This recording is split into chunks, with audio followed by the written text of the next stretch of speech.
Not change your aim, change the approach. आपकी जो M है, एम्बिशन है, उसको बदलोगे ना तो कहीं नहीं रहोगे। अक्सर लक्ष्य बदलने वाले लोग भटकते हुए मिलते हैं और उनका कोई किनारा नहीं होता है। तो इसलिए हमेशा ये चीज, आप जो भी शुरू करें, एक लक्ष्य बनाएं, एक एम्बिशंस। मैंने सीखा, मेरे गुरुजी ने कहता था, मेरे बाबूजी कहते थे, और मेरे बाबूजी अभी भी कहते हैं, और मैंने अपने गुरुओं से सीखा कि बाप, लक्ष्य एक ही होना चाहिए, जिद एक ही होना चाहिए। When we are talking about aim, आपने बनाया ही क्यों अगर आपको इतना कॉन्फिडेंस नहीं था? इसीलिए रिसर्च कीजिए अपने एम को चुनने के पहले। लेकिन एक बार जो बन गया तो बढ़ चले हैं वो कदम, अब रुकेंगे नहीं। तो बस वैसा एटीट्यूड होना चाहिए कि हम तो घर से निकले ही थे बांध कर सर पे कफन, जहां हथेली पर लिए जो बढ़ चले हैं ये कदम। अरे जिंदगी खुद अपनी मेहमान, मौत की महफिल में है, सरफरोशी की तमन्ना अब हमारे दिल में है। वो एटीट्यूड कहाँ है? जवान हो यार, वो जवानी में रवानी कहाँ है? इस उम्र में जो बना लिया, एक बार एम बना लिया, उसके लिए मेहनत रोज करना है। रोजाना आपको मेहनत करना जरूरी है और उसके लिए तैयारी तगड़ी होना चाहिए। और तैयारी के लिए पता तो हो किस चीज की तैयारी करना है। एक दिन बॉलर बनना है, दूसरे दिन बैट्समैन, तीसरे दिन साइंटिस्ट, चौथे दिन डॉक्टर। लल्ला कुछ नहीं बनोगे, कंफ्यूज बनोगे, जूते पड़ेंगे घर में भी और बाहर भी। एक एम बनाओ और बस उसकी तरफ बढ़ते जाओ। रोज मेहनत करना जरूरी है दोस्त, क्योंकि बगैर मेहनत के ना कुछ नहीं मिलता। शॉर्टकट, हाँ, शॉर्टकट से क्या होता है कि आप शॉर्टकट से आप खुश हो जाएंगे थोड़े समय के लिए। याद रखना, शॉर्टकट कभी भी मंजिल तक नहीं पहुंचाता है। घूम फिर के आप फिर से हाईवे पे आ जाओगे, फिर बोलोगे कि टाइम वेस्ट हो गया। इसलिए वन सिंगल एम, रोज छोटे एम बनाओ। प्रॉब्लम ये कि एक ही दिन में आप कुछ नहीं बन सकते हो। लेजेंड कोई पैदा नहीं होता है दोस्त, उसको बनने के लिए बहुत सिंपल सी बात है। Nobody becomes the general within a day. There is a journey involved in that, and you have to go through that journey.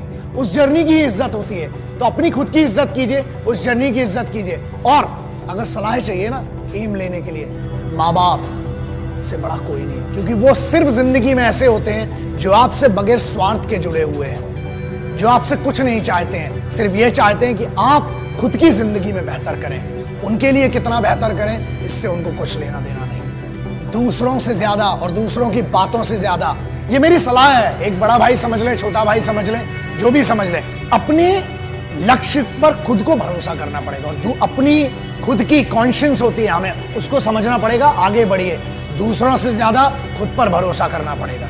आपको अपने आप से ज्यादा कोई अच्छे से नहीं जानता है। आपके माँ बाप और आप अपने आप को जानते हैं, आपको जानते हैं। उनसे डिस्कस कीजिए और याद रखिए अपने पैशन को। आपका जिस चीज में मन लगता है ना, घर वालों से लड़ाई मत करो, कन्विंस करो, बात करो उनसे, क्योंकि जो पैशन है ना वो सिर्फ आप जानते हो। और अगर आप अपने घर वालों को कन्विंस नहीं कर पा रहे हो, आपके कन्विक्शन में कमी है, आप दुनिया को क्या कन्विंस करोगे फिर? इसलिए सब अगर अग्री होंगे, आप सेम पेज पर होंगे, आपको मदद चाहिए, इमोशनल सपोर्ट चाहिए अपने घर वालों का, और वो मिलेगा।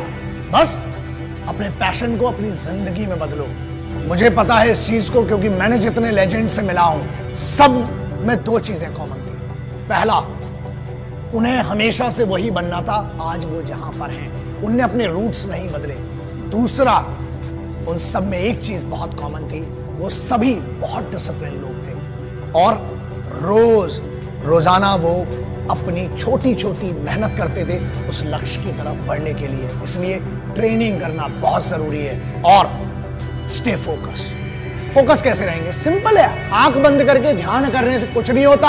बाबा बन जाओगे तिलक लगा के। सॉरी, मैं किसी रिलीजन की बात नहीं कर रहा हूं, लेकिन पीर फकीर हो, बाबा बनने से कुछ नहीं होने वाला। यार सिविलाइज्ड हो, यहां पर हो, आपके माँ बाप के साथ रहकर फोकस रहो ना। रोजाना आपको अपने आप के लिए 8 घंटे देना, बस इससे ज्यादा कुछ नहीं देना। सोचो, अपने आप को एनालिसिस करना पड़ेगा। आपको अपनी एनर्जी को चैनलाइज कीजिए, बस पैशन में लगाइए, फिर देखिए मजा क्या आता है। एक शिकायत बड़ी कॉमन सी है कि टाइम कम पड़ जाता है। दुनिया में जितने बड़े लोग हुए हैं ना, 24 घंटे ही थे सबके पास।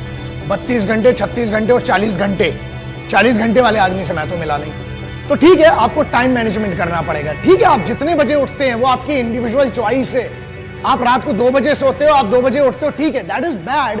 बट ठीक है, कई लोगों की लाइफ स्टाइल ऐसी है, उनकी मजबूरियां भी हैं जो नाइट शिफ्ट में काम करते हैं। आप जब भी उठें ट्रेनिंग करें। दूसरा, एक बहुत सिंपल सी चीज है, जब ट्रैफिक होता है ना तो हॉर्न बजाने से कुछ नहीं होने वाला, और ना आप उड़ के जा सकते हो। स्पाइडर में ना असल में नहीं होते दोस्त, और अगर उड़ के जाओगे तो चालान भी लगेगा, पिटाई भी पड़ेगी। तो ट्रैफिक को दोष मत दो, कोशिश ये करो कि पहले निकलो। वक्त से पहले जब आप निकलेंगे तो आप जगह पर पहुंच जाएंगे। टाइम मैनेजमेंट, हर चीज का टाइम डिसाइड करना पड़ेगा आपको। बस टाइम डिसाइड कीजिए, आगे बढ़िए और कंप्लेंट्स कम कीजिए। सिपाहियों को अपने लक्ष्य का पता होता है।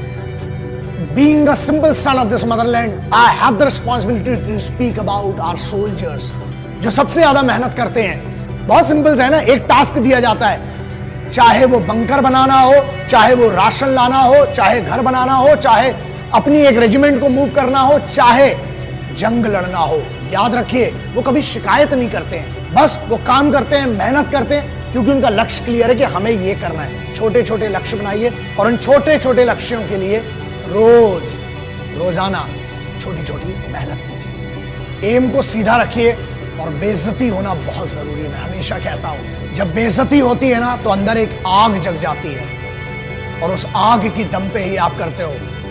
तेज भागने के लिए आग की जरूरत है। रॉकेट को देख लेना, कभी नीचे आग लगी होती है, इसीलिए इतना तेज भागता है।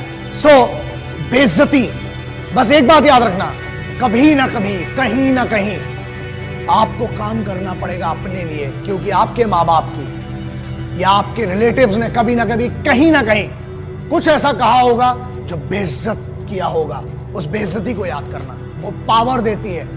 हमें एक फियर होना चाहिए, वो डर होना चाहिए हमें कि यार अगर मैं कुछ नहीं कर पाया तो मेरी फैमिली के लिए मैं रिस्पॉन्सिबल हूं। अपने परिवार के लिए उस बेइज्जती को सहन करो, और उन सभी लोगों को जिनने आप पर शक किया है, आपकी ईमानदारी पर शक किया है, आपके पेरेंट्स की परवरिश पर शक किया है, उनको साबित करो कि वो गलत थे और आपकी परवरिश बहुत अच्छी थी। उतार चढ़ाव जिंदगी में आना जरूरी है। हमारे यहाँ कहीं पढ़ा था कि हार्ट बीट जो है ना वो भी ऐसी चलती है, तो डरो मत उससे, धीरे धीरे हमें चलना है। मैंने एक ट्रक के पीछे बहुत सालों पहले पढ़ा था कि धीरे धीरे चलेंगे तो बार बार मिलेंगे, और अगर बहुत तेज चलेंगे तो हरिद्वार मिलेंगे।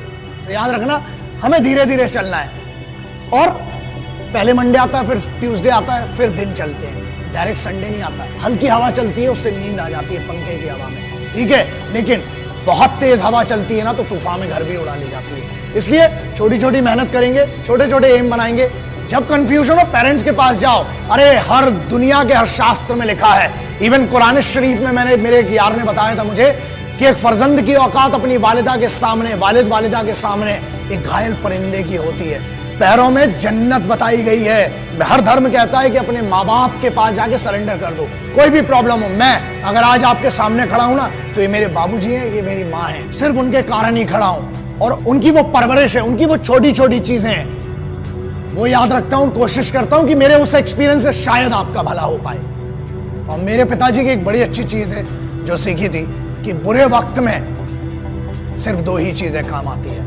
पहला, अपने ही बाजुओं की ताकत, और दूसरा अपनी ही अकल। इसलिए मतलब क्या है इसका मतलब यह है कि आपको अपना फिजिकल, अपना बॉडी भी ट्रेन करना है, अपना माइंड भी ट्रेन करना है। और ये वो चीजें हैं जो कंप्यूटर पर बैठकर नहीं हो सकती है दोस्त। धूप में जाना पड़ेगा। पूरी जनरेशन को 93% अर्बन कल्चर में विटामिन डी डेफिशिएंसी है। क्यों? क्योंकि धूप नहीं मिलती है। नेचर दुनिया का सबसे बड़ा गुरु है, तो जाइए जरा, उसका भी मजा लीजिए। और जब आप ट्रेंड होंगे ना लक्ष्य के लिए, एक बात बताइए, आप बहुत सक्सेसफुल बन गए, उसके बाद क्या करेंगे अगर उस सक्सेस को एंजॉय नहीं कर पाए तो? इसलिए सक्सेसफुल बनना, सक्सेस के मायने सबके लिए अलग हैं दोस्तों। Every Indian, every individual should be train for minimum 1.5 year. वो कल्चर है इंडियन मिलिट्री ट्रेनिंग का। मजा आएगा, फिर मुझे आपसे बात करने की भी जरूरत भी नहीं रहेगी। कोशिश करेंगे कि आप और हम मिलकर कुछ अच्छा कर सकें इस राष्ट्र को। राष्ट्र क्या है दोस्तों? कुछ चंद लकीरें नहीं राष्ट्र कहलाती हैं। देश वो है जिसके लिए सिपाही रोज अपना घर बार छोड़ के लड़ रहा है आपके लिए। आपको तो सिर्फ मेहनत करना है इस सिविल की दुनिया में, लक्ष्य बना के आगे बढ़ना है। देश के लिए मदद कीजिए। ये मैं आपसे बहुत एक भाई के तौर पर रिक्वेस्ट कर रहा हूं कि अपने काम को बेस्ट कीजिए, देश खुद तरक्की करेगा। जय हिंद, वंदे मातरम, इंकलाब जिंदाबाद, भारत माता की जय।